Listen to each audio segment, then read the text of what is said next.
Those are a real part of our experience. But those worlds are really different from the physical world. When I first began doing my research on this, on these things, the question I was asking was, the question that really hung me up was, where are the transphysical worlds? Where are they? See, I know from my scientific training that physical space goes on forever. That's what I've been taught. Right? Maybe it's a closed hypersphere or something, but for all practical purposes, it goes on and on.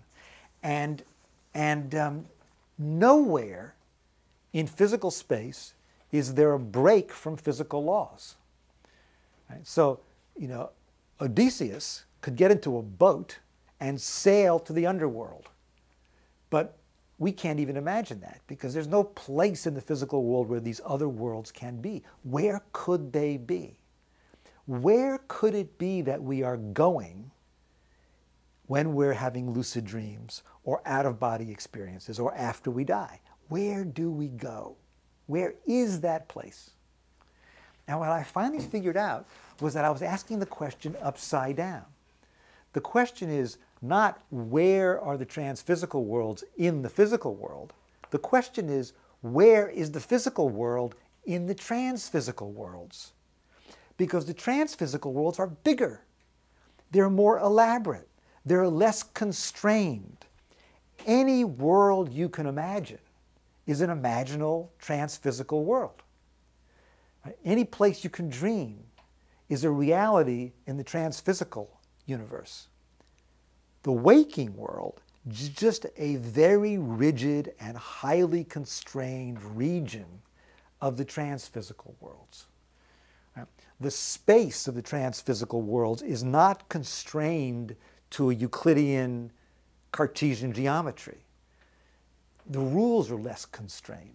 Perhaps it's projective or topological or some other mathematical description might apply to it. We could talk about that at some other time. But we know, for example, that in transphysical worlds, we can fly. Buildings can be impossibly tall. Right? Things can be juxtaposed with each other. We can transport instantly from one part of them to another. It's very different. Here, it's all very rigid. So in a sense, what we can imagine is that there's a huge transphysical world, and this cube here is a physical world in the larger transphysical worlds. And there are various beings that inhabit these worlds, some of which, like these green ones, have bodies in the physical world, and some of which don't have bodies in the physical world. But the possibility of causal interaction between disembodied beings and physically embodied beings is there.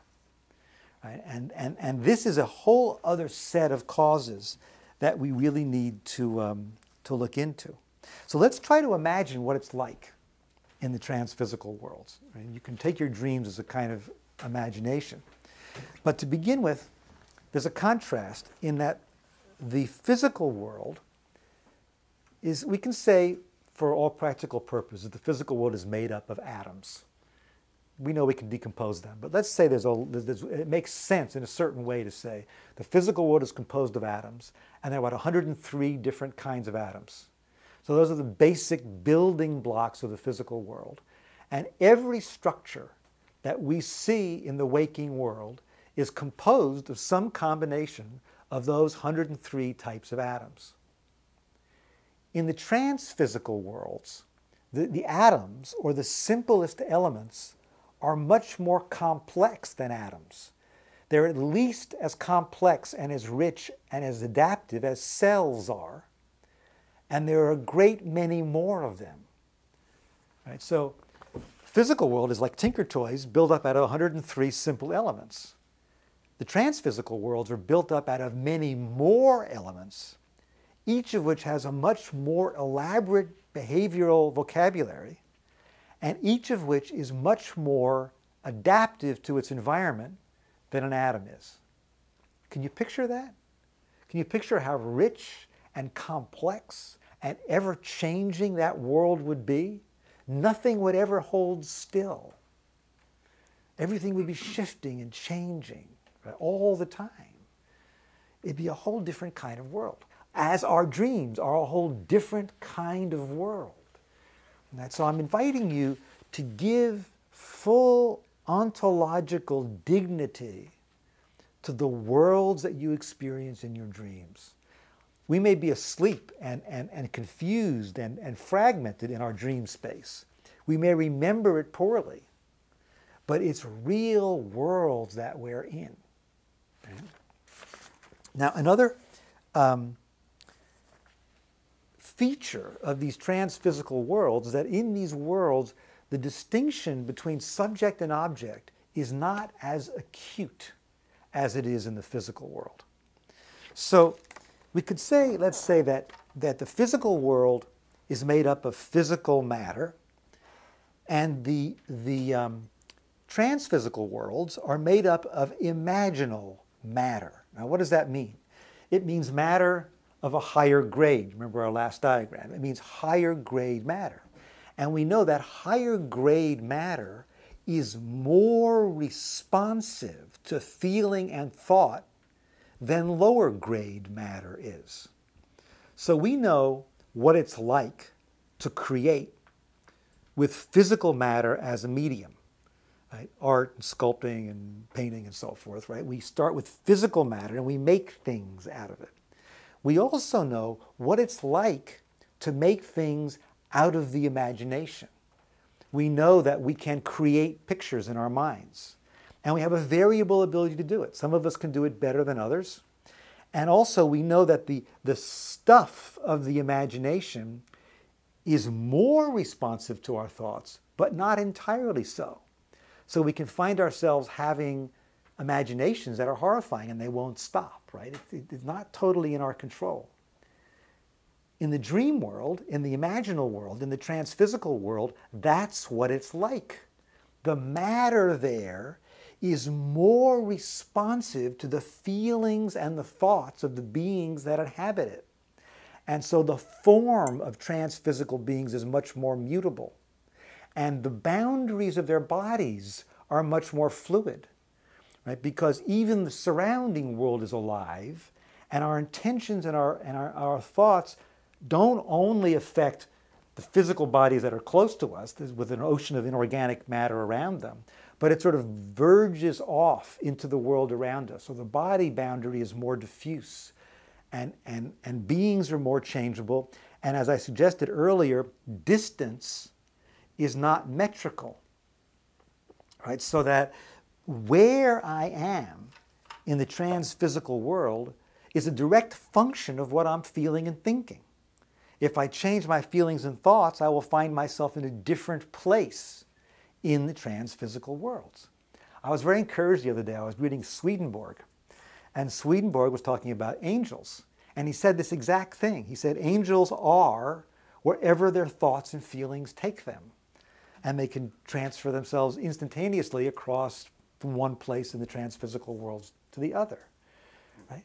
But the fact that the subject-object boundary is blurred, and the fact that there's a different conception of distance, doesn't mean that they're not actual worlds. They're still made of actual occasions that are involved in causal interactions with each other. They are still worlds. One other strange property of the transphysical worlds, because distance is different, is that in the transphysical worlds, our life spaces don't overlap as much as they do in the physical world. So right now, I'm in the room with each of you, and each of you is in the room with all the others. There's a nice sort of satisfying transitive property there, right? But right now, even though I'm here with all of you, I could be telepathically interacting with somebody else who's not here and that you are not aware of. I can be empathically connected to other people that you are not aware of. It's sort of like being on the cell phone, right? You could be on the cell phone with somebody, I don't know who it is, but you're connected with somebody else in a different part of the world. In the transphysical world, that's what it's like. Each person, in effect, constructs their own environment we're next to those people we resonate with, but the people we're with might not be next to, might not share the same patterns of resonance, right?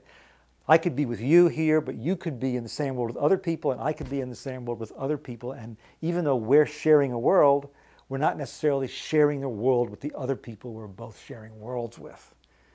So it's hard to wrap our minds around this, but we need to be able to wrap our minds around objective, actual worlds that operate according to laws and principles that are different from the laws and principles that govern the physical world in which we find ourselves. But there's no reason those worlds are not real, objective places where we can go, and where, in fact, we often do go every night, and in moments of trance and so forth. We go to those worlds, and there are other real beings in those worlds, and we can learn to function in those worlds lucidly and mentally through the right kind of discipline. And learning to do that, I submit, is something really, really important that as a species we need to begin turning our attention to. Now, once we begin to recognize that there are beings that are not physically embodied, what kind of beings are these? What are we talking about here? So to begin with, ancestors, dead people, right? So here's a personality, and excuse me, this is some nice guy, right? He's got a physical body, and he gets old and he dies. And this connection gets severed, right? That little red black X, that represents death. And so he's dead, and then this body disintegrates. But there's no reason this disintegrates. The personality is just still there, where it's been all along in the transphysical worlds. Life after death, right? So now we have these beings out here that are ancestors, that live in the transphysical worlds, but because they were recently incarnated, they have some memory and some interest in what's happening here in the physical world. And our ancestors knew enough to worship their ancestors. Why? Because the transphysical worlds are big, and a lot of things can come from there. There are angels and demons out there and various powerful forces. And we need somebody up there to intervene for us, to intercede for us, and to give us information about what's going on. And so we need to keep those dead people interested in us. And that's why we build shrines to them, right? To keep them interested, to keep them sort of occupied with us so they can help us out. We need them, right? So that's one kind of being we have up there. But as I said, there are also, according to all the traditions, there are beings that are called angels and demons, or devas and asuras.